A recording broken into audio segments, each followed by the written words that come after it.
ಚಾಮುಂಡಿ ಬೆಟ್ಟದ ನಂದಿ ಮಾರ್ಗದಲ್ಲಿ ಪ್ರಾಯೋಗಿಕವಾಗಿ ವಾಹನ ಸಂಚಾರ, ಹಲವು ವರ್ಷದ ಬಳಿಕ ಕೊನೆಗೂ ಸಂಚಾರ ಭಾಗ್ಯ.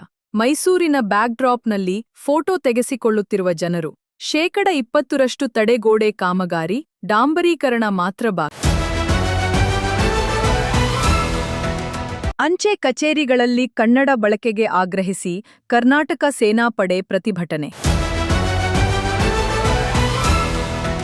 ಯುರೋಪಿಯನ್ ಯೂನಿಯನ್ ಬೃಹತ್ ಮಾರುಕಟ್ಟೆಗೆ ಭಾರತ ಪ್ರವೇಶಕ್ಕೆ ಕ್ಷಣಗಣನೆ.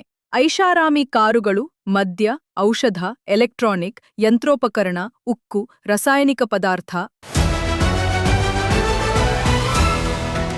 ಮಲ್ಪೆ ಬೀಚಲ್ಲಿ ದೋಣಿ ಮಗುಚಿ, ಮೈಸೂರು ಬಿಪಿಒ ಉದ್ಯೋಗಿಗಳು ಸಾವು.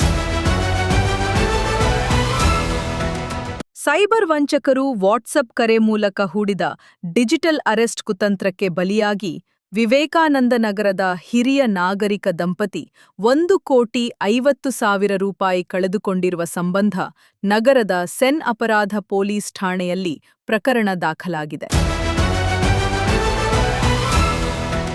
ಅಜಿತ್ ಪವಾರ್ ಸಾವು, ವಿಮಾನ ಅಪಘಾತ, ಬ್ಯೂರೋದಿಂದ ತನಿಖೆ. ದೆಹಲಿ ಮೂಲದ ವಿಎಸ್ಆರ್ ವೆಂಚರ್ಸ್ ನಿರ್ವಹಿಸುವ ಲಿಯರ್ಜೆಟ್ 46 ವಿಮಾನ ಇಂದು ಮುಂಜಾನೆ ಬಾರಾಮತಿಯಲ್ಲಿ ಇಳಿಯುವ ವೇಳೆ ಪತನಗೊಂಡಿತು. ಜಪಾನ್ ಸಮುದ್ರದ ಕಡೆಗೆ ಬ್ಯಾಲಿಸ್ಟಿಕ್ ಕ್ಷಿಪಣಿಗಳನ್ನು ಹಾರಿಸಿದ ಉತ್ತರ ಕೊರಿಯಾ. ರಕ್ಷಣಾ ಸಚಿವಾಲಯವನ್ನು ಉಲ್ಲೇಖಿಸಿ ಜಪಾನ್ನ ಕರಾವಳಿ ಕಾವಲು ಪಡೆ 2 ಬ್ಯಾಲಿಸ್ಟಿಕ್ ಕ್ಷಿಪಣಿಗಳನ್ನು ಪತ್ತೆಹಚ್ಚಿದೆ ಮತ್ತು 2 ಈಗಾಗಲೇ ಕೆಳಗೆ ಬಿದ್ದಿವೆ ಎಂದು ಹೇಳಿದೆ.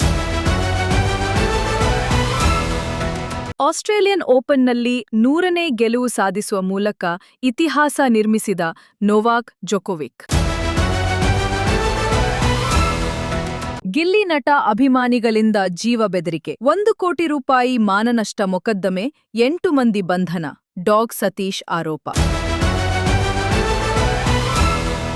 ಹಿನ್ನೆಲೆ ಗಾಯನಕ್ಕೆ ಗುಡ್ ಬೈ ಹೇಳಿದ ಅರಿಜಿತ್ ಸಿಂಗ್, 38ನೇ ವಯಸ್ಸಿಗೆ ದಿಢೀರ್ ನಿವೃತ್ತಿ ಘೋಷಿಸಲು ಕಾರಣವೇನು?